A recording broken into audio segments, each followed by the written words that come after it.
मौत एक ऐसा वाहिद नाम है जिसे खुशी में भी याद करो तो खुशी नहीं होती और गम में याद करो तो गम नहीं होता। पत्थरों के खुदाओं के आगे इल्तिजाएं फजूल होती हैं। जिनके आंगन में गरीबी का शजर हो उनकी हर बात जमाने को बुरी लगती है। तुम्हारा क्या है, सब कुछ अल्लाह का है, यानी कि तुम भी और तुम्हारा जिस्म भी। मर्द अपनी छोड़ी हुई औरत को कभी भी खुश नहीं देख सकता।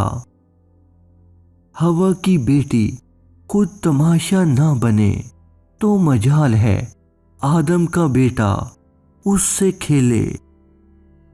बीवी का गैर मुनासिब रवैया और बदजुबानी शोहर को जल्दी बूढ़ा कर देती है, इसलिए अपने खामन से खुश इखलाकी से पेश आएं ताकि वो हमेशा जवान रहे।